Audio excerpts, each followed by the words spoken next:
Paty, amiga, você não faz ideia de como eu estou. Ninguém faz ideia, simplesmente porque ninguém me entende. Por que eu tô assim? Tá todo mundo meio diferente nessa casa. O Carlos Filho disse que agora é crente. Minha mãe tá toda interessada nas coisas da casa e nos meus estudos. Meu pai anda lendo a Bíblia e diz que tá investigando a espiritualidade. Sei não, viu? Já não sei mais que família é essa. E a Tida? Ah, a Tida é daquele jeito que você conhece. Não para de falar. Mas eu tenho uma suspeita que ela é meio culpada de algumas coisas. Eu ouvi meu nome por aqui. Tá falando o que de mim, Julinha? Paty, amiga, vou ter que desligar agora, tá? É que o assunto chegou por aqui. Depois eu continuo os babados sobre a minha família multante. O quê? Você vai orar por mim? Como assim? Tá bom. Obrigada. É seu, não entendi. Acho que fui internada no hospício, só pode. O que é que você tá falando aí, Julinha? Vovó, a senhora tá melhor? Estou bem melhor. E vou ficar cada vez melhor. A vovó é forte e vai continuar sendo. Pro desespero do seu Carlos. O que é que você falou aí, empregada? Empregada não, dona Idalinda. Eu sou assistente de serviços domésticos. E eu digo mais. Meu nome é Tida pros de casa, viu? Pra galera do Twitch, oi, todo mundo que me segue, eu sou @realtida. E pros de fora, dona Idalinda, eu sou a Matilda. É isso que eu sempre digo. Não dê liberdade para esse tipo de gente. Dê R$1, mas não dê liberdade. Dona Idalina, conversa aqui com o Batman. Tá doido pra conversar com a senhora. Insolente. Mas, minha querida, o que é que está acontecendo com você? Já sei. Foi o Carlos Filho que te fez alguma coisa. Por incrível que pareça, ele não fez nada. Avó, eu tô tão cansada dessa casa, dessa família, dessas pessoas, desse mundo. Ih, se identifique, irmão. É porque eu acho que todo mundo tem esse dia, assim, de protagonista de novela mexicana. É um drama. Fica achando que tudo que tem não presta. E a grama do vizinho é sempre mais verde. A culpa é da nossa cabeça, que cria um mundo ideal. Meu irmão, acorde para a sua realidade. Oxi. Vó, por que a realidade tem que ser tão complicada? Minha querida, fica assim não. Eu já sei. Foi o seu pai que lhe proibiu de falar com o seu namoradinho. Por isso que você tá desse jeito. Também. Mas é que é errado querer outra família? Não, não é errado. O errado é culpar a família por você não ser aquilo que você deveria ser. Como assim? Veja, você tem sido uma boa filha, obediente aos seus pais, uma boa aluna, uma cidadã honesta. Se a sua família faz coisas erradas ou faz coisas que você não gosta, você não pode justificar as suas atitudes. Por exemplo, você não pode ser uma filha ruim porque você tem um pai desleixado. Aproveitou para dar aquela alfinetada no seu Carlos. Até eu senti, viu? Eu sei que você não consegue, mas não se meta. Entendeu, querida? Acho que sim. O mais importante é que você entenda que nós não somos vítimas das nossas famílias. Nós somos produto das nossas decisões, não do nosso ambiente. Eu não sei. Os avós, eles podem ser até meio implicantes, meio arengueira, assim, que nem a dona Idalina. Pode ser cheio de coisinhas, ficar querendo dar pitaco na vida da gente, mas eles já viveram um monte para poder ter o que ensinar, viu? Então, gente, cuidem bem dos seus avós, aproveitem enquanto eles ainda estão no nosso meio. Sério, gente, eu vou dizer uma coisa para vocês. Aproveitem, porque vocês não vão sempre ser jovens, assim, não ter essa pelezinha de pêssego, ó. Ou não, vocês vão envelhecer também, que nem eles, viu? Carlos, quando é que você vai entender que nem tudo acontece do jeito que você idealizou? Você parece que vive num mundo ideal, mas acontece, meu bem, que esse mundo é bem real. Tô vendo. Amargamente real. Ô Magali, lá vem você de novo com esse sermão, Magali. Magali, eu fico tão... Olha o desafio da semana. Nada de palavras torpes, apenas as que trazem edificação. E sem gritaria. Ok. O desafio da semana, ok. Magali, tudo bem, Magali, eu posso até ser meio idealista, sabe? Eu posso, mas o seu realismo, Magali, é ele que tira o encanto da vida da gente. Mas acontece, Carlos, que eu tenho os meus 2 pés no chão. Ao contrário de você que está sempre sonhando, imaginando o que vai comprar, o que vai investir, o que inventar. E qual é o mal disso, Magali? Qual o mal disso, Carlos? Olha o desafio da semana, hein? Eu vou conseguir. O mal disso está na nossa conta bancária. Olhe para o seu mundo ideal, Carlos, através dela, e você vai perceber até onde vai o seu idealismo. Magali, você é uma pessoa tão inteligente, tão esperta, tão empreendedora, bonita, por isso que eu casei com você. Semana do elogio. Minha filha, não caia nessa, não caia. Não Olha caia ela, hein? nessa. Olha ela. Bom, continuando. Então, Magali, você sabe que a gente não pode se contentar com o que a realidade oferece pra gente, sabe? É preciso ousar. Carlos, talvez até que você tenha razão. Magali, você tá dando razão pra ele.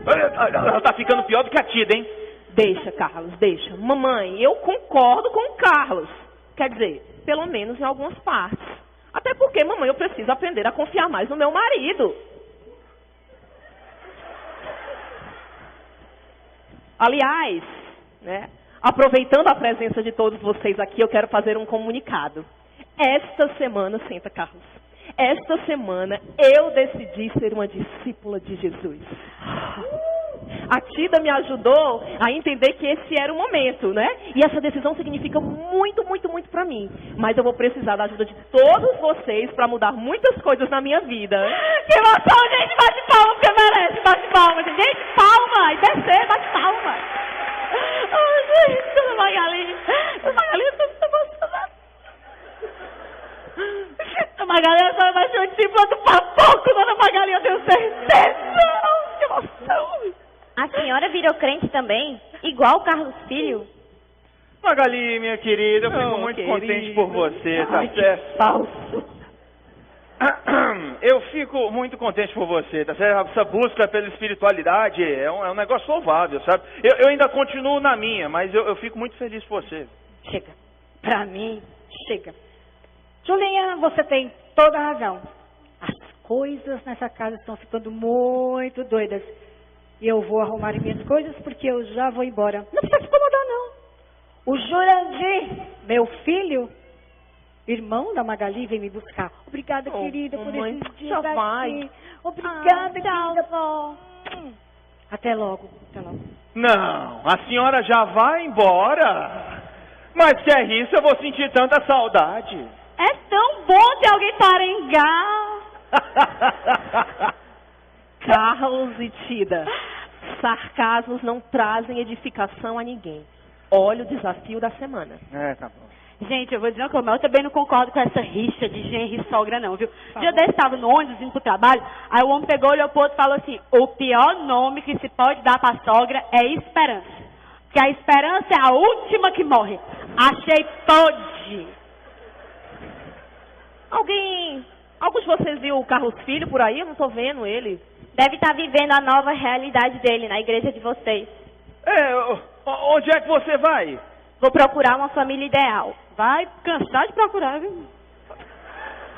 Eu não entendi nada. Você entendeu alguma coisa, Magali? Acho que sim. Entendi que nós precisamos conversar com a nossa filha e é agora, já. Vamos. Mas conversar sobre o quê? Conversar, Gente, desempenhar qualquer papel numa família não é fácil não, viu? Misericórdia. Fácil é ficar lá feito estalta, fingindo que nada é com você. Mas eu vou dizer uma coisa pra vocês, gente. Essa foi a família que Deus deu. E seja qual for o seu papel, pai, mãe, filho, tio, tia, você tem que fazer com o melhor, porque foi lá que Deus lhe colocou. Você vai fazer o quê? Vai encarar ou vai ficar lá olhando, fingindo que é filho de chocadeira? Valha, meu Deus, falando em encarar, tem uma pilha de roupa me encarando lá na lavanderia. Eu vou lá. Bendito seja o criador da máquina de lavar. Fez um bem danado. Danado para nós, domésticas.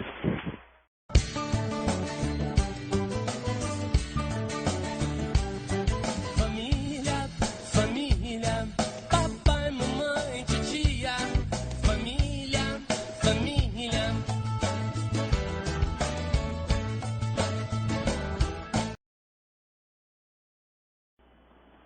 Família ideal. Eu acho que é mais ou menos assim a família Margarina, né? Família Doriana, família Quali, onde a mulher levanta de manhã e ela já está linda, maravilhosa, cheirosa, sem aquele bafo de jacaroa, né? O marido está assim, todo alinhado, desejoso de fazer um simples carinho e dizer o quanto ama a esposa, sem aquele bafo de leão. E os filhos, pense, eles mesmos deixaram o despertador, tocou no horário, eles acordaram, levantaram, arrumaram sua cama. E estão com a mochila para ir para a escola prontinha. E outra, essa é sensacional, pense na família ideal. O filhote entrou no banheiro, só ficou 2 minutos e meio, tomando banho. Fez o número 2 e todo mundo pôde entrar depois. Essa é a família ideal. Pense numa família ideal. Família ideal versus família real. Bem, eu sou o Nelson, sou um discípulo de Jesus em processo de restauração e sirvo nessa comunidade há mais de 10 anos e meio já com minha família, e tem sido um privilégio, um presente do Senhor estar envolvido nesses mais de 10 anos e meio em alguns ministérios. E Deus, de uma maneira muito preciosa, nos escolheu para poder conversar com vocês um pouco hoje à tarde sobre essa temática, a temática da família real e da família ideal. Na verdade, se você está com o boletim aí, eu fiquei pensando, depois de segunda-feira, quando a gente conversou sobre um tema que poderíamos trazer para esse domingo, né? Reunimos a equipe toda que trabalha no culto do domingo, domingo pela manhã, domingo à noite, aí de repente veio o título, né? Família real versus família ideal. Puxa, que massa! Mas ao longo da semana, conversando com a Rosvita e preparando inclusive o estudo, né, de quarta-feira, sobre criação de filhos, talvez o tema poderia ser famílias imperfeitas e a graça de Deus. Família real e a graça de Deus. Porque desde a queda, o que é o ideal de Deus, e a gente muitas vezes desenha como o pai, a mãe, os filhos, os avós, os tios, os primos, num dia qualquer de manhã, tomando um café e todo mundo muito bonitinho, arrumadinho. Amigo, desde que o vírus do pecado atingiu a raça humana depois da queda, essa família nunca mais viveu de maneira plena o seu ideal. Ela tem buscado. E Deus já fez o que tinha que ser feito. Desde a queda, Deus vem buscando resgatar o homem. E Deus não desistiu. E Deus nos deu muitos exemplos de famílias que, quando eu olho para a Bíblia, eu digo assim, pense, como diria o bom cearense, né? A família do Jacó, Jacózinho da Silva Sauro. Eu sempre brinco sobre o Jacó, que família mais maluca. Pai preferindo alguns filhos, mãe preferindo outros, confusão doida. Ciúme, confusão, um irmão traindo o outro, meu Deus. E ao longo do texto bíblico, tem uma frase sensacional que diz assim, e Deus era com Jacó. Deus era com Jacó, Deus continuava abençoando Jacó, trabalhando a vida dele, trabalhando a sua família. E de Jacó vieram os 12, das 12 tribos de Israel. Davi adultério, assassinato, filhos, tanta confusão. Deus, quantos profetas foram traídos. A nação de Israel bagunçava, pirava o cabeção, como diz a turma, longe do Senhor, e tudo começando aonde? Na família. A família estava desestruturada, disfuncional.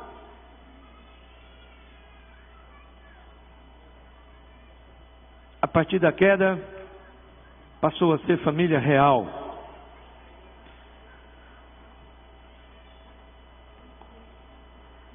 Família real. E eu quero dar oportunidade agora para que todos nós possamos ser abençoados com 4 histórias. Eu amo histórias, testemunhos de vidas que foram alcançadas por Deus e tiveram suas vidas mudadas antes de Jesus, depois de Jesus, de uma maneira muito preciosa. Então eu queria convidar 4 pessoas muito queridas. Eu queria que as 2 meninas ficassem aqui do meu lado, os 2 rapazes ficassem aqui. E nós vamos ter o privilégio e o presente de Deus de ouvir um pouco mais histórias de famílias e de pessoas reais. Oi, eu sou Síria. A minha família não é perfeita, ela é real. Sou eu, solteira, e uma filha, Mariana, hoje com 28 anos, fruto de um relacionamento de 10 anos que tive com o pai dela. Quando eu e o pai da Mariana nos separamos em 1991, ela tinha 7 anos. Na época, eu ainda não havia conhecido Jesus como meu Senhor e Salvador, e a separação foi uma decisão minha, apenas minha. O pai dela não queria a separação. O nosso relacionamento era muito ruim. Nós apenas vivíamos debaixo do mesmo teto, mas como estranhos, mal nos falávamos. Ele afligido pelo transtorno bipolar e o alcoolismo, e eu envolvida já há 4 anos num relacionamento com outro homem. Eu era muito egoísta, só pensava em mim e no que eu achava meu legítimo direito de ser feliz. E buscando essa tal de felicidade, influenciada pelos conselhos de amigas tão insanas quanto eu tomei a decisão da separação. Mariana era muito ligada ao pai. Como ele não trabalhava já há 5 anos, eu é que sustentava a casa, ele passava o dia em casa com ela, levava ela para a escola, cuidava dela, brincava, tudo era com ele. Ele era muito amoroso com ela. Alguns meses depois da separação, ele foi embora para Santarém, no Pará, de onde nunca mais voltou e onde faleceu há cerca de uns 7 anos. No início, ele ficou 3 anos sem dar notícia nenhum sinal de vida, e essa ruptura brusca foi muito traumática para Mariana e muito difícil para ela entender. Por mais que eu explicasse que ele havia viajado para trabalhar e que era muito longe e que ele não conseguia nem sequer telefonar nem mandar cartas. No período que se seguiu essa separação e essa ida dele para outro estado, o que mais fez falta em nossa pequena família disfuncional foi a segurança que um marido dá a uma mulher e a segurança que um pai dá a uma filha, principalmente quando ela é mulher. Mas a misericórdia de Deus nos alcançou e chegamos à IBC em 1994, 3 anos depois da separação e durante o período mais crítico da ausência do pai para minha filha. Na época, a IBC ainda não tinha os pequenos grupos, nem de crianças, geração futuro, nem de adultos, mas a IBC já tinha a característica marcante que ela tem até hoje, de ser uma comunidade que acolhe os diferentes, os coxos e aleijados, que era como eu me sentia. Aqui eu nunca me senti diferente ou inadequada por ser mãe solteira, nem minha filha foi tratada diferente por não ter pai. O ensino sadio da palavra, a graça e a misericórdia de Jesus me ajudaram a buscar com firmeza a santidade de vida e a restauração das minhas falhas de caráter. Tomei a decisão de me manter solteira e me dedicar às coisas do Senhor. Mariana também, pela graça do Senhor, superou seus traumas e segue uma jovem temente a Deus, confirmando a decisão por Jesus tomada quando ela tinha 9 anos e hoje está morando no Rio, onde foi fazer seu doutorado. Eu e minha filha encontramos plena satisfação em Jesus. Ele se tornou o meu marido, como está escrito em Isaías 54:5, pois o seu Criador é o seu marido, o Senhor dos Exércitos é o seu nome. O Santo de Israel é seu Redentor, ele é chamado Deus de toda a terra. E ele se tornou o pai pleno e perfeito da Mariana. Ainda que me abandonem pai e mãe, o Senhor me acolherá. Salmo 27:10. E aí, em Jesus, a nossa pequena família se tornou perfeita, para a honra e glória dele.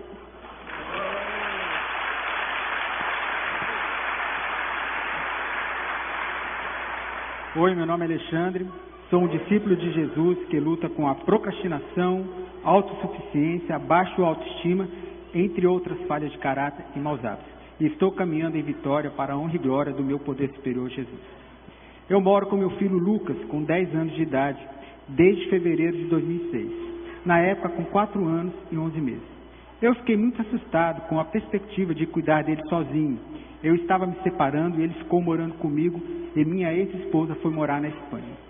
Naqueles dias, eu estava buscando ajuda no Celebrando Restauração. Foi o lugar onde eu caminhava neste processo. Também li alguns livros sobre restauração pessoal e familiar. Em uma frase me marcou. Eu a coloquei como mote para meu processo de restauração e caminhada com meu filho. Diz o seguinte: o principal inimigo da felicidade é o interesse próprio. Nada melhor para uma pessoa amadurecer e sair das limitações do egoísmo do que ter sob sua guarda um filho seu. É de Tina Hay, o livro O Ato Conjugal. Essa frase direcionou meu relacionamento com meu filho e a administração do meu tempo. Eu defini que gastaria tempo com ele e só sairia de casa depois que ele acordasse, almoçaria com ele todos os dias e no final do dia eu retornaria no máximo às 18h30 para casa. Isso também determinou como eu teria que trabalhar, praticamente como autônomo. Teria que depender um dia de cada vez da ação e providência de Jesus. De 2006 a 2009, foram os piores momentos que passei na minha vida, financeira e pessoal. Teve momentos que eu achava que não iria conseguir. Mas eu tinha um sonho, que eu pudesse passar para o meu filho princípios sobre relacionamento pessoal baseados na Bíblia. Estabilidade emocional, fruto do meu relacionamento com ele. Algumas regras eu estabeleci para mim, para lidar com ele naqueles dias. Não corrigi-lo ou chamar a atenção dele nos horários da refeição. Para mim, aquele era o principal momento do meu dia. Eu uso para ouvi-lo e saber o que ele fez naquele dia, no colégio, entender como estava o coração dele. Ou quando estava cansado. Nessa época, eu tive que pedir desculpas a ele, não só uma vez, mas até 3 vezes ao dia, por ter alterado meu tom de voz. Isso me ajudou a descobrir meus limites e as necessidades dele. Também busquei ajuda aqui na IBC, mais diretamente dentro do CR. Quando tinha dúvidas de como lidar com ele, numa situação, fiz isso no colégio também, caminhando conectado com a professora e a coordenadora da turma, ouvindo e participando da solução quando surgiram os problemas. Uma outra frase dita por um amigo marcou a minha maneira de agir no relacionamento com meu filho. O que você é e como você age me diz mais do que o que você diz ser. Eu não poderia apenas cobrar do meu filho. Eu decidi que iria investir na vida dele pelo exemplo. E esse foi o grande desafio que Jesus tem me ajudado a vencer. Teve uma época que ele perguntava muito se eu o amava. Eu devolvia a pergunta para ele, se ele sabia o que era amor. Eu explicava para ele que amor era igual a tempo. Que ele podia ficar tranquilo, que eu o amava muito, porque eu dava o que eu tinha de melhor, meu tempo para ele. Olho para trás e reconheço que foram dias difíceis, caminhar sozinho com ele sem a parceria da esposa. mas não tenho dúvidas que esses foram os melhores momentos que passei. Também não tenho dúvidas que ele foi um instrumento de Deus para me ajudar no meu processo de restauração. Posso dizer também que a minha família, apesar de ser uma família fora dos propósitos de Deus, está caminhando de forma equilibrada e saudável. Obrigado pelo silêncio.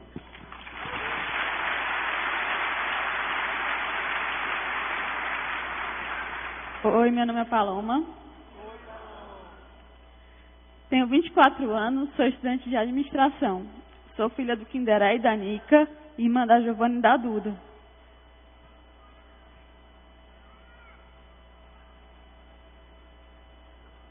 Minha família não é perfeita. E é isso que eu vim compartilhar com vocês. Nasci em uma família perfeita, entre aspas, com pai e mãe. Quando tinha 6 anos, meus pais se separaram. E a gente morava em São Paulo quando isso aconteceu. Não lembro de quase nada daquela época, mas lembro das visitas que fazia ao meu pai.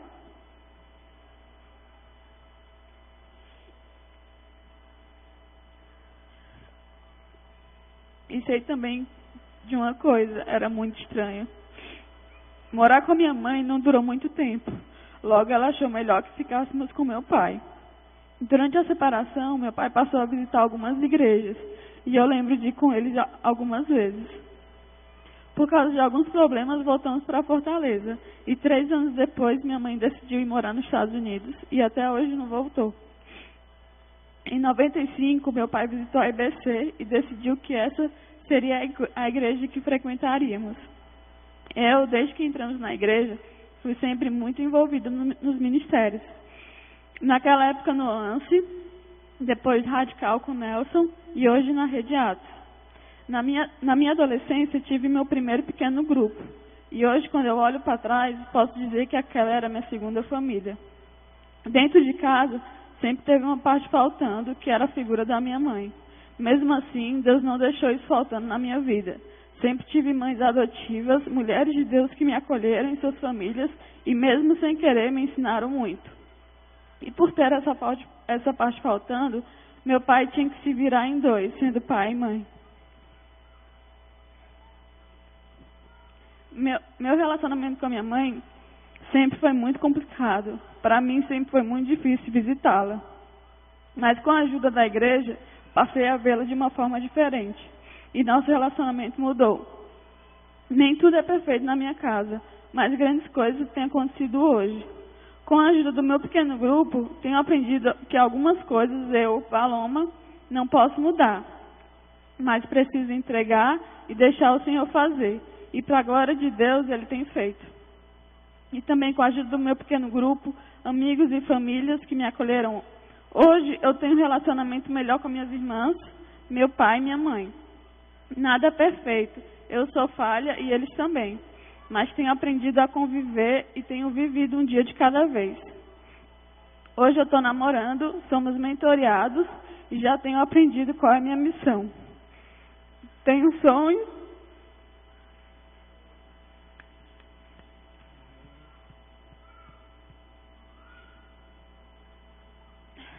Tenho sonhos e planos de casar e construir a minha família.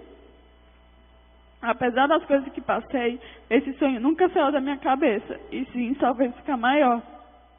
Olhando para trás, eu vejo o quanto Deus foi bom comigo, mesmo sem uma mãe presente, Ele me deu uma família, a igreja. E para terminar, eu queria deixar um versículo que tem falado muito comigo durante essa série. É Tiago 1, de 2 a 5. Meus irmãos, considerem motivo de grande alegria o fato de passarem por diversas provações, pois vocês sabem que a prova da sua fé produz perseverança. E a perseverança deve ter ação completa, a fim de que vocês sejam maduros e íntegros, sem lhes faltar coisa alguma. Se algum de vocês tem falta de sabedoria, peça a Deus, que todos dá livremente de boa vontade, e ele será concedida. Obrigada.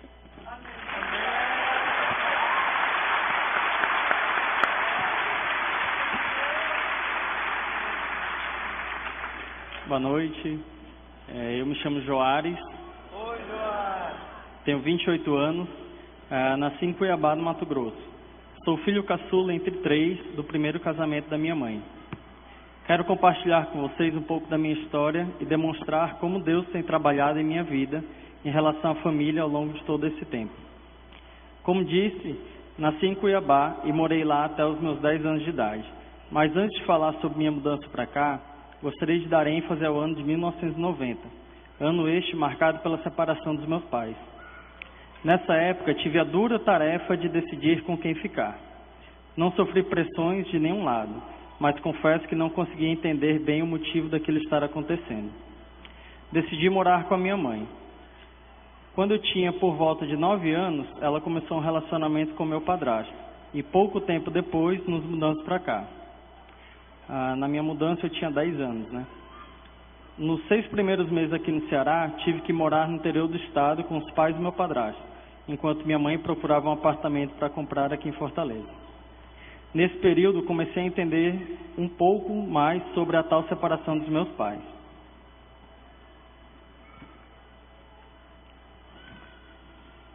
Entre o período dos meus 12 aos 17 anos, posso dizer que o meu contato com meu pai se restringia às minhas idas a Cuiabá, algo que acontecia esporadicamente, uma média de 2 a 3, entre cada 2 a 3 anos, a cada ida.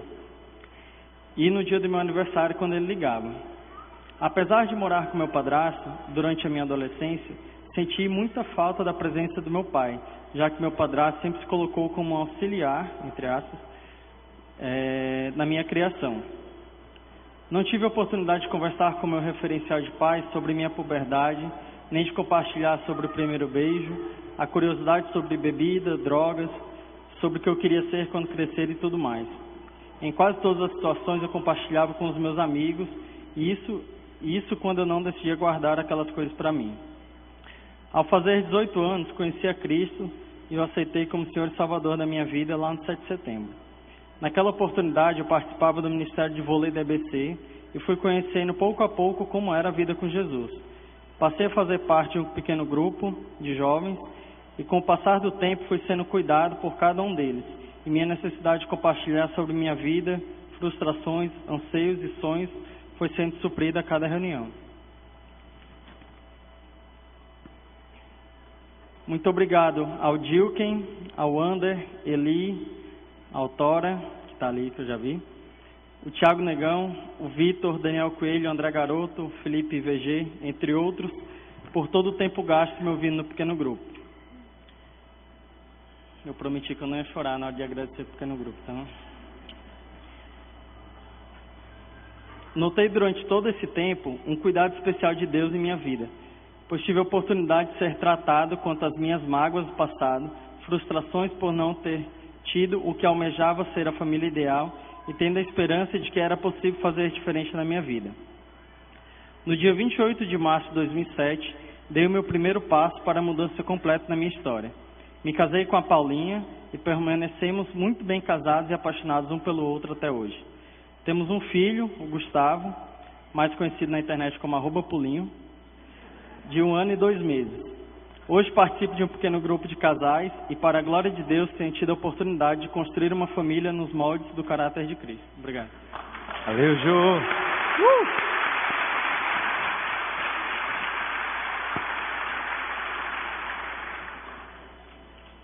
Eu amo histórias. Eu amo testemunhos de vidas. E não há o que comparar. São famílias reais. E eu quero rapidamente apresentar a minha família real.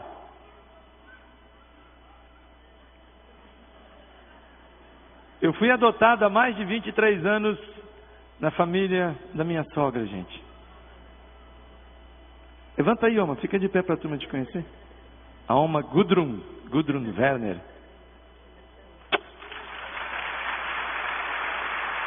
Deus nos deu há 20 anos e 2 dias o Israel Felipe. O Caba fez aniversário, rapaz, sexta-feira. E a nega mais linda do Brasil.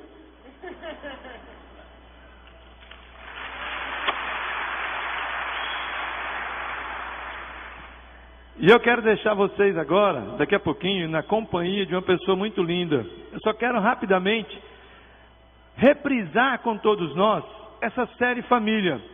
Esse é o 5º domingo da série, certo? Todo mundo me acompanhando aí? Qual foi o primeiro domingo? Qual foi o tema do primeiro domingo? Quem está com os boletins aí, que faz coleção de boletim? Tem um pessoal que faz coleção de boletim, é mó barato, né? Ou então pega e leva para o trabalho. O primeiro tema foi família, uma ideia de Deus. O segundo domingo foi família, campo de batalha espiritual. O terceiro domingo foi família, autoridade na estrutura familiar. O quarto domingo, vocês se lembram, foi domingo passado, gente. O Odorico Paraguaçu esteve aqui, vocês lembram? Né? Comunicação, aquele negócio, aquela verborragia toda. Muito legal que Deus fez através da vida do Daniel, né?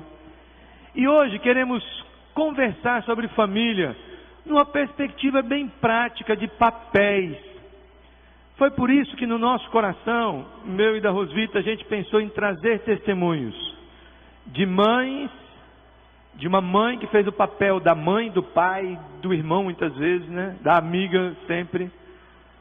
De um pai que tem feito o papel do pai e da mãe, nunca deixando de ser pai.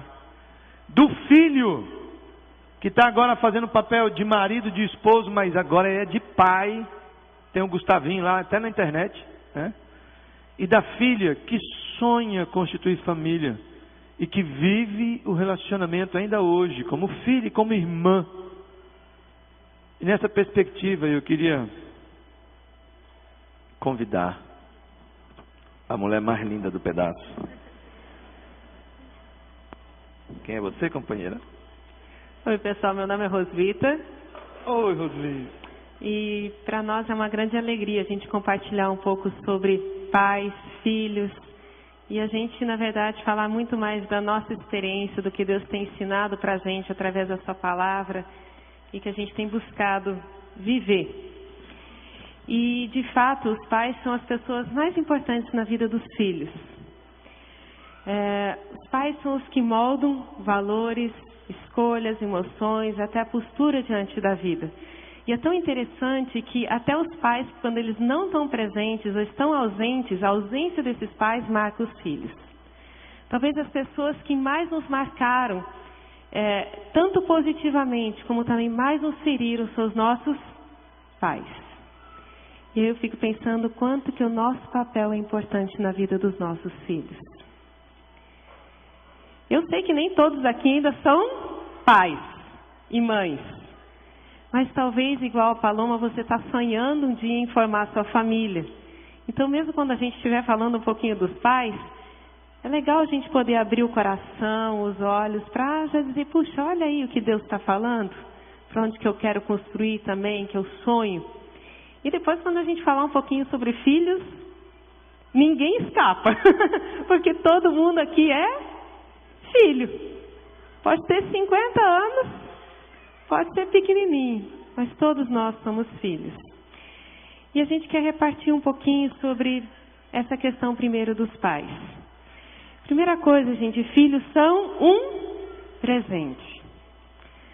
No Salmo 127:3 diz assim: Feliz, os filhos são um presente do Senhor. Eles são uma verdadeira bênção. Eu diria até que os pais podem ser pais por acidente. Às vezes não estava esperando, não estava planejando, aconteceu. Mas filhos nunca são um acidente. Filhos sempre são um presente de Deus. Porque Deus é o único autor da vida. Então, se nós estamos aqui, é porque Deus sonhou conosco. Tem planos e projetos para a nossa vida. Planos e projetos para nós. E para os nossos filhos.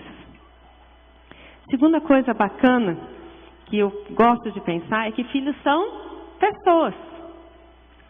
Têm personalidade, gostos e escolhas diferentes. E a gente olha um pouquinho lá para casa.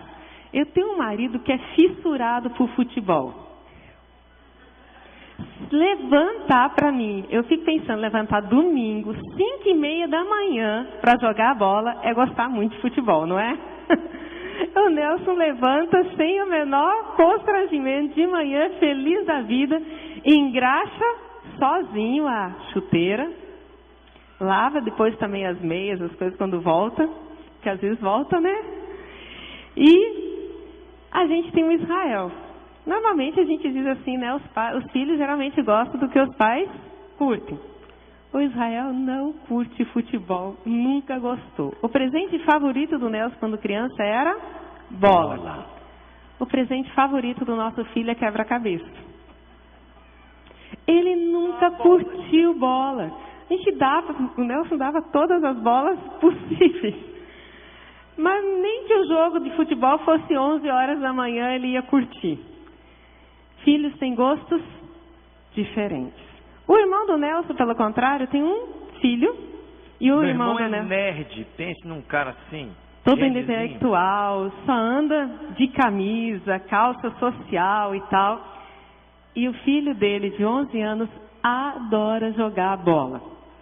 Ele, quando vai visitar o nosso sobrinho, o Tiago, ele bota a avó no corredor e fala assim, vó, você é goleira, eu vou chutar. No corredor do prédio. De tanto que... E o nosso cunhado, meu cunhado, teve que aprender a gostar de futebol, pelo menos para acompanhar o filho, jogar e tal. Filhos têm gostos diferentes, têm personalidades diferentes, porque eles são pessoas. E uma outra coisa gostosa para a gente pensar é que filhos precisam aprender a viver a sua própria vida. E talvez nosso maior desafio como os pais não é prepará-los para serem independentes, mas para serem dependentes de Deus ao longo da sua vida. E eu gosto muito de uma frase de Khalil Gibran, ele diz que filhos precisam de raízes e asas. E aí a gente precisa permitir que os nossos filhos cometam erros. Pense num negócio difícil.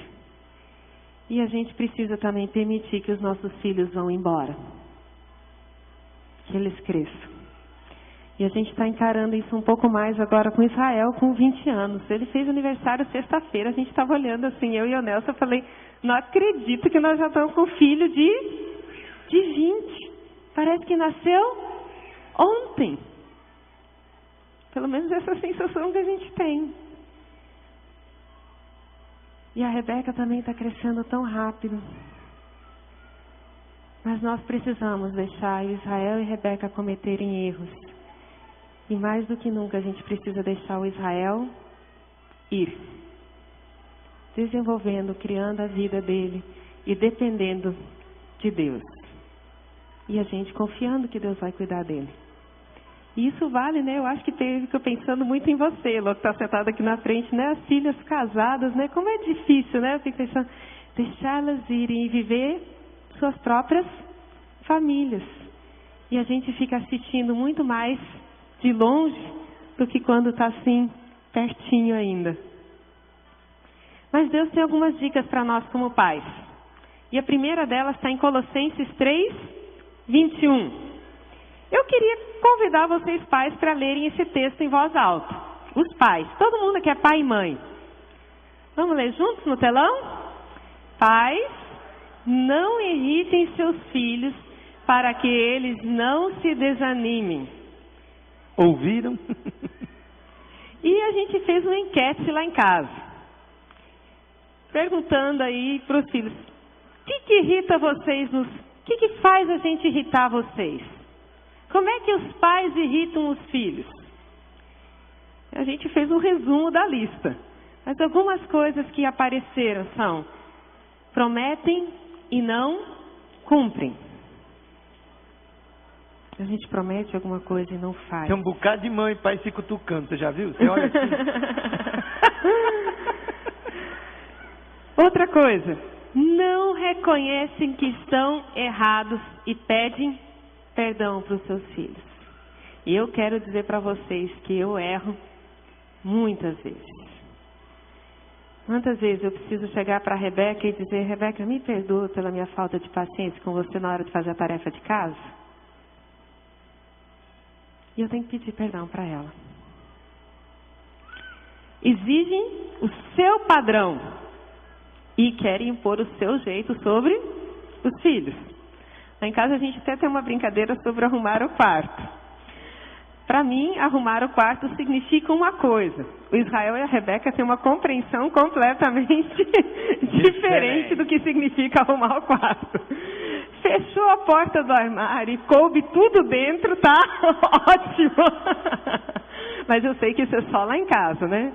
Então, de vez em quando, a gente combina assim, ó. Né? Eu peço assim, pode arrumar seu quarto, e eu não abro as portas nenhuma. Mas às vezes eu falo assim, olha, hoje é do jeito da mamãe. Quero que vocês arrumem o quarto no padrão da mamãe. Mas eu preciso respeitar eles e respeitar inclusive as diferenças de como é que a Rebeca pode arrumar a cama com 11 anos e do que o Israel pode fazer e do que nós dois podemos fazer. Então isso irrita os filhos.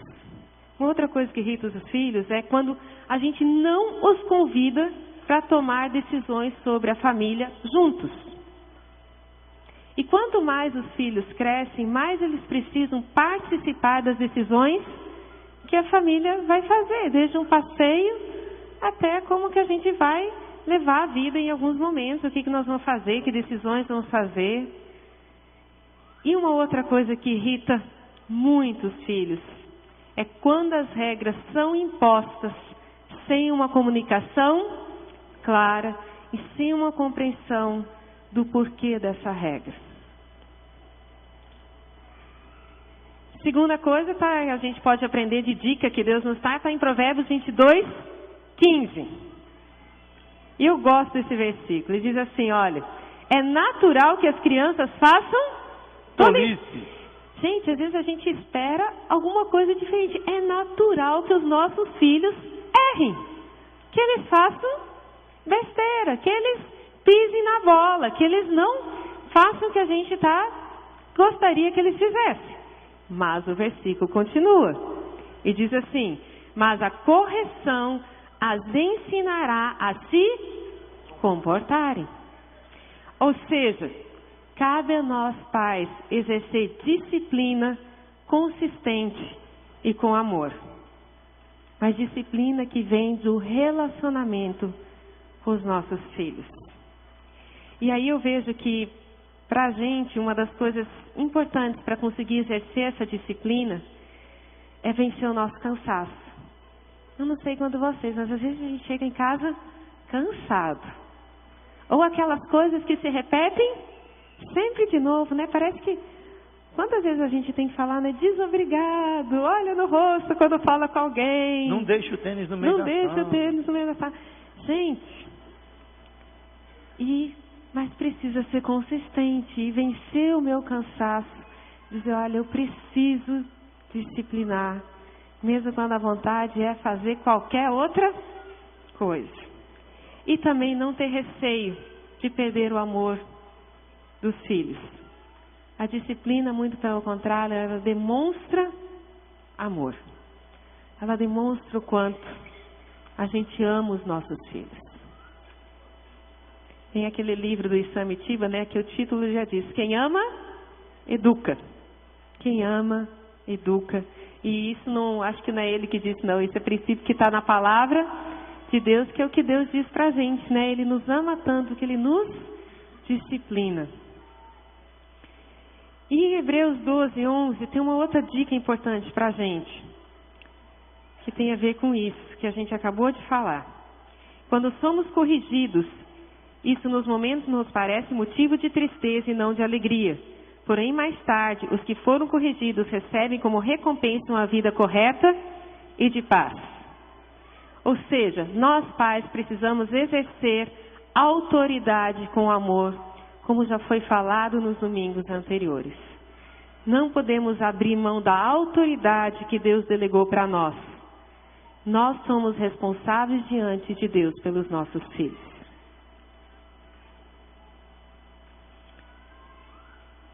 E somos também responsáveis pela educação dos nossos filhos.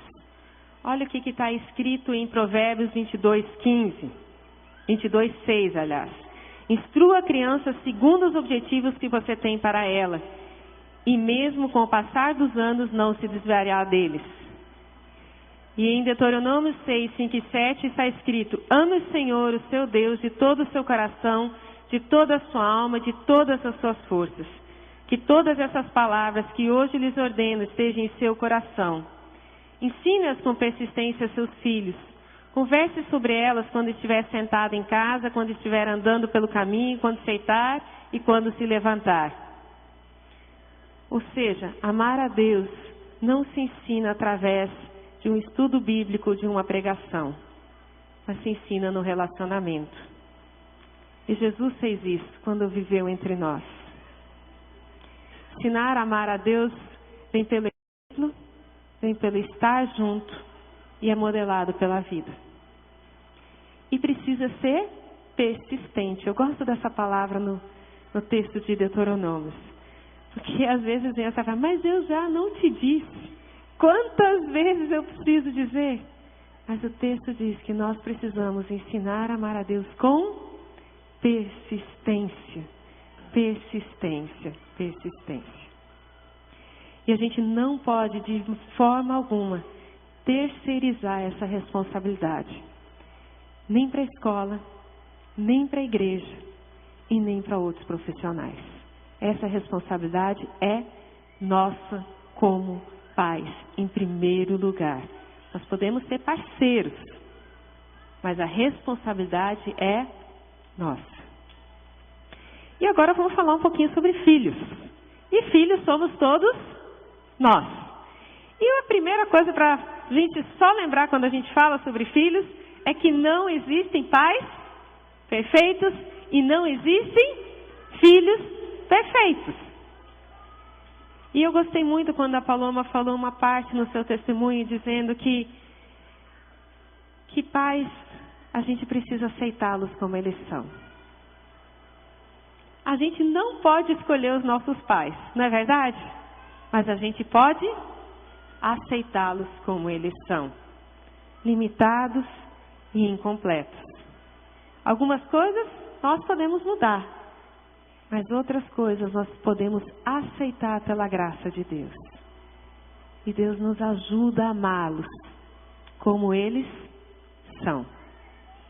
Deus ajuda a gente como filhos a amar os nossos pais como eles são. E aí Deus também tem algumas dicas para nós filhos.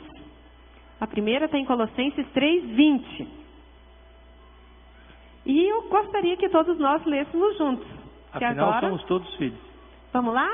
Filhos, Filhos, obedeçam a seus pais em tudo, pois isso agrada ao Senhor. Eu tenho uma queixa com Paulo sobre isso. Se fosse eu escrever esse texto e dizer assim: filhos, obedeçam aos seus pais que são sempre justos. Filhos, obedeçam aos seus pais que são cristãos. Filhos, obedeçam aos seus pais que são sempre bonzinhos.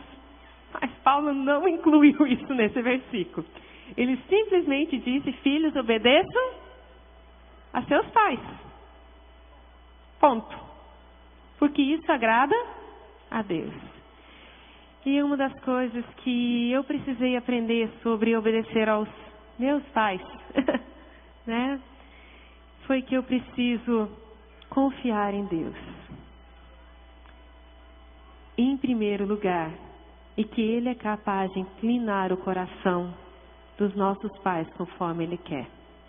E que quando eu obedeço, e quando eu obedecia, e quando os nossos filhos obedecem, mesmo quando eles não acham muito justo, mesmo quando não é muito legal, que quem eles estão agradando em primeiro lugar é ao Senhor. E é preciso confiar em Deus nisso. E Deus usa os nossos pais para moldar a nossa vida e nos santificar. A segunda dica está em Êxodo 20:12, e essa vale para a vida inteira, que diz assim: honra teu pai e tua mãe, a fim de que tenhas vida longa na terra que o Senhor teu Deus te dá.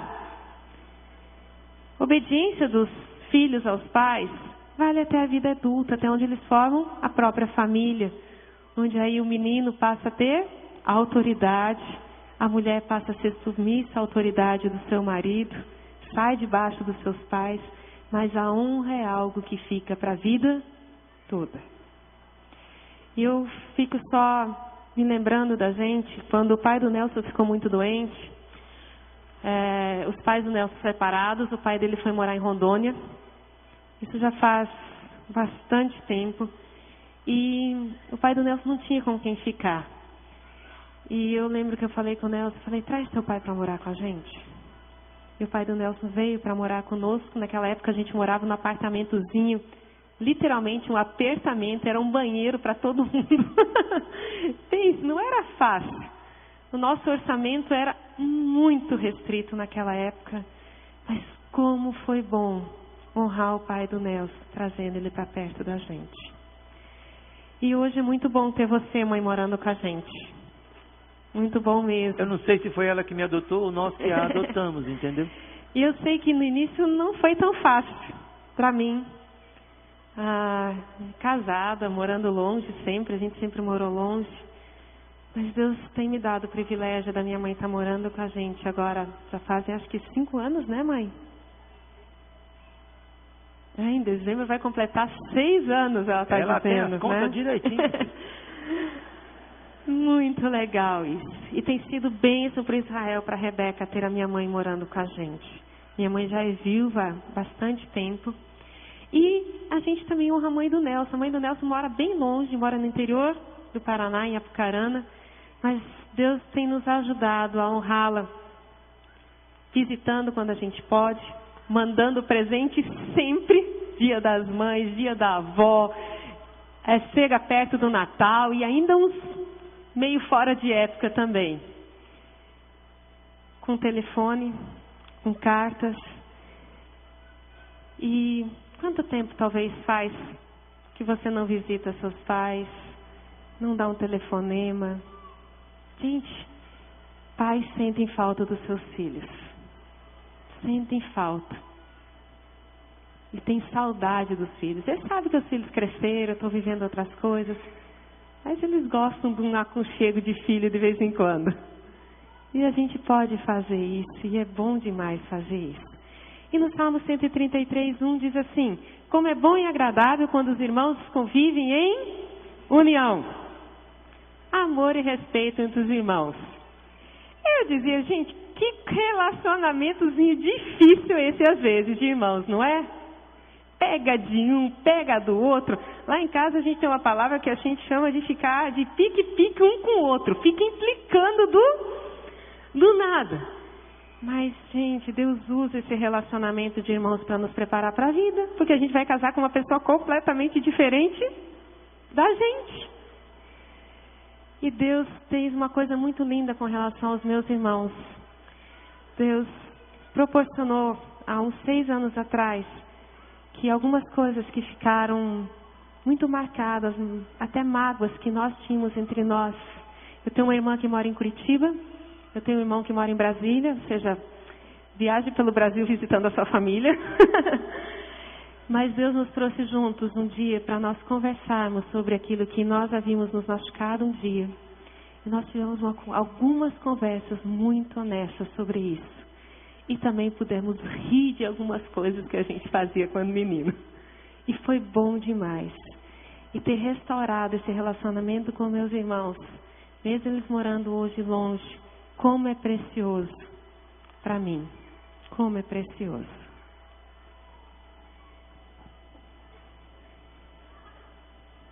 Eu quero fazer um exercício com vocês agora, que é pedir, se você puder e quiser, ficar em pé com a sua Bíblia. Nós vamos ler um texto bíblico, é só para você poder se movimentar um pouquinho, né? Sair aí, está na cadeira, já está uns 40 minutos pelo menos sentado, quase isso, né?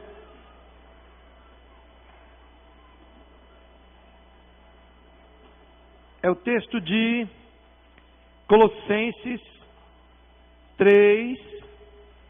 Vai estar no telão também. Se você está sem sua Bíblia aí, você consegue ler no telão. A gente vai lendo pausadamente, versículo por versículo. Eu, na verdade, quero começar já do versículo 1, mas na tela vai ter a partir do versículo 5. Colossenses, carta de Paulo aos de Colossos, capítulo 3, verso 1 diz assim: portanto, já que vocês ressuscitaram com Cristo, procurem as coisas que são do alto, onde Cristo está sentado à direita de Deus. Mantenham o pensamento nas coisas do alto e não nas coisas terrenas. Pois vocês morreram e agora a sua vida está escondida com Cristo em Deus. Quando Cristo, que é a sua vida, for manifestado, então vocês também serão manifestados com Ele em glória. E agora vamos juntos, a partir do verso 5. Diz assim: assim façam morrer tudo o que pertence à natureza terrena de vocês: imoralidade sexual, impureza, paixão, desejos maus e a ganância, que é idolatria. É por causa dessas coisas que vem a ira de Deus sobre os que vivem na desobediência, as quais vocês praticaram no passado, quando costumavam viver nelas. Mas agora abandonem todas essas coisas: ira, indignação, maldade, maledicência e linguagem indecente no falar. Não mintam uns aos outros, visto que vocês já se despiram do velho homem com suas práticas e se revestiram do novo, o qual está sendo renovado em conhecimento à imagem do seu Criador. Nessa nova vida, já não há diferença entre grego e judeu, circunciso e incircunciso, bárbaro e cita, escravo e livre, mas Cristo é tudo e está em todos. Portanto, como povo escolhido de Deus, santo e amado, revistam-se de profunda compaixão, bondade, humildade, mansidão e paciência. Suportem-se uns aos outros e perdoem as queixas que tiverem uns com os outros. Perdoem como o Senhor lhes perdoou. Acima de tudo, porém, revistam-se do amor, que é o elo perfeito. Que a paz de Cristo seja o juiz em seu coração, visto que vocês foram chamados para viver em paz, como membros de um só corpo, e sejam agradecidos. Habite ricamente em vocês a palavra de Cristo. Ensinem e aconselhem-se uns aos outros com toda a sabedoria, e cantem salmos, hinos e cânticos espirituais com gratidão a Deus em seu coração. E finalmente, tudo o que fizerem, sejam em palavra ou em ação, façam-no em nome do Senhor Jesus, dando por meio dele graças a Deus Pai. Amém. Podem sentar. Aleluia. Aleluia.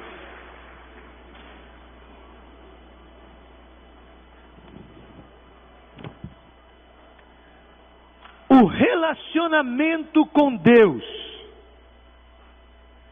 é que nos faz caminhar no projeto de uma família ideal, sendo uma família real.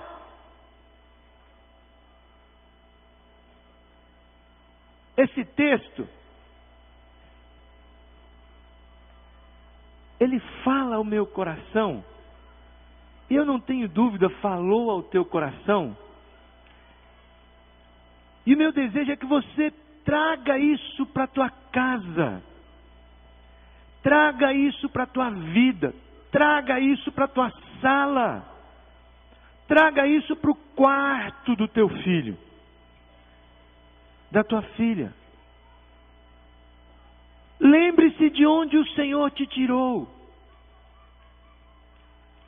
Lembra da família que você veio, da loucura que já fizeram, do que você fez.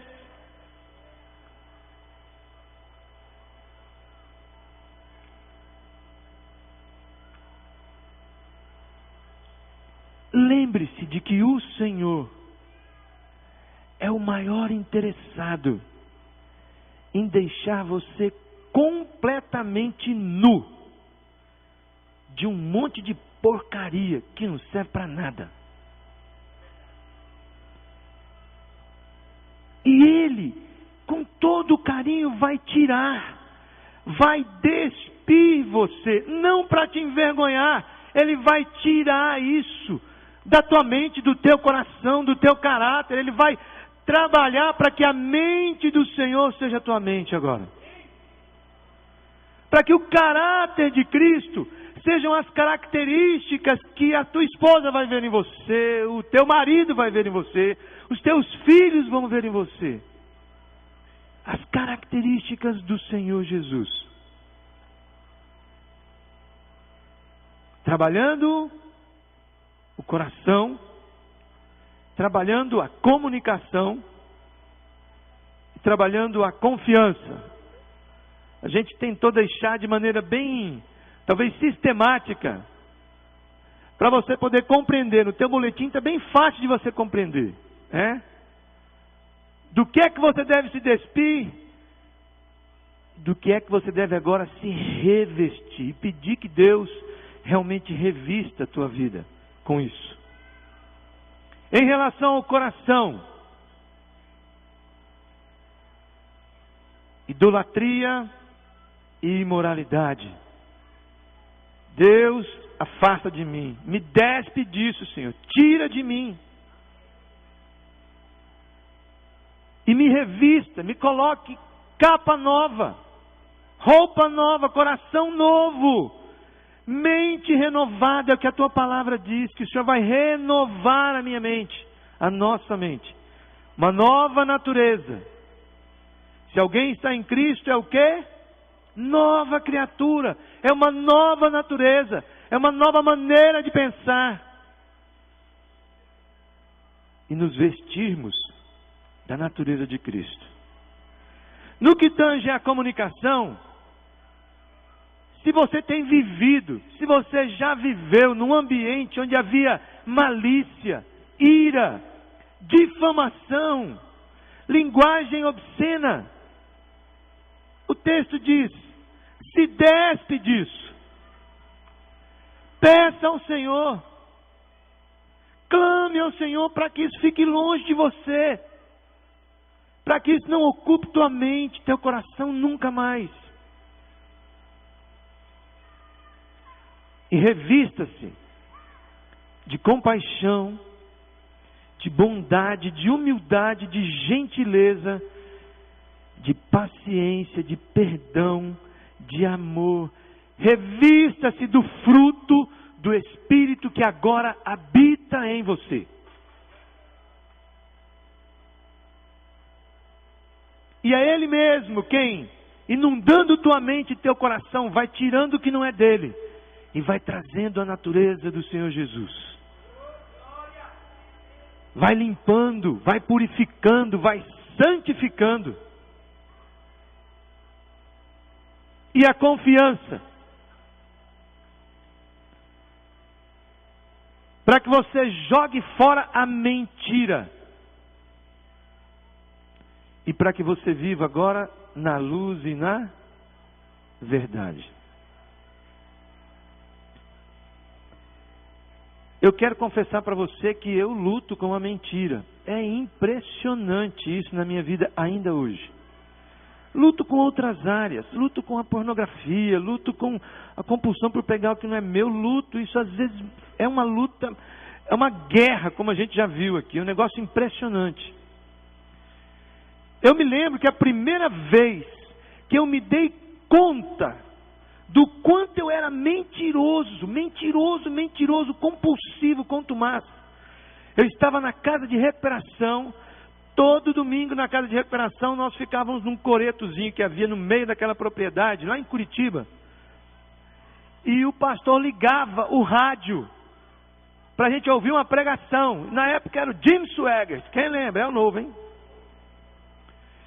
E o Jim Swaggart começou a pregar. E pouco antes do Jim Swaggart pregar, eu estava contando uma história para os rapazes da casa de recuperação, dizendo que eu tinha viajado, que tinha saído de tal lugar, tinha ido para não sei aonde, pegado carona com não sei o que, etc e tal. E aí ia começar o programa e disse, gente, depois que terminar, eu termino a história. Aí quando terminou o programa, ninguém entendeu nada, que eu estava chorando. Nelson, o que aconteceu? Eu falei, rapaz, aquela história que eu estava contando para vocês é tudo mentira. Até eu acreditava nas minhas mentiras. O negócio parece que tinha ficado tão vivo, tão claro. Ah, meu Deus, tem misericórdia da minha vida. Gente, era tudo mentira, tudo mentira. Ai, e como é que esse povo vai agora passar a confiar em mim? Quando eu dizia assim, gente, eu tenho história para contar. Eu dizia, Nelson, qual que é, meu irmão? Não, gente, essa é verdade. Ai, como a mentira quebra a confiança. Não é verdade? Dentro de casa? Com o filho, com a filha, com a esposa, com o esposo, com sei lá, com quem quer que seja. Quebrou a confiança. E agora, como é que vai ser? A Bíblia diz que Deus me reveste da verdade. E se eu confio nele, eu passo também a dar um voto de confiança para o outro. Amém? Viver na verdade, né? Na paz, na gratidão. É o Senhor quem vai nos vestir de palavras de bondade.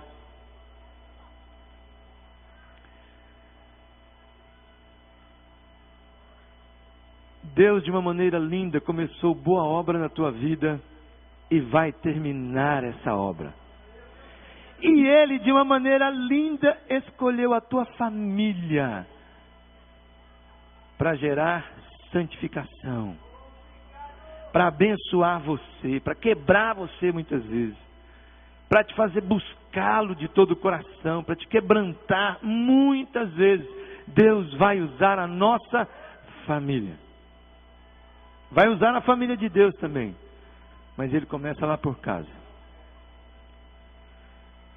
E eu quero encerrar convidando a minha família para chegar mais pertinho de mim aqui agora.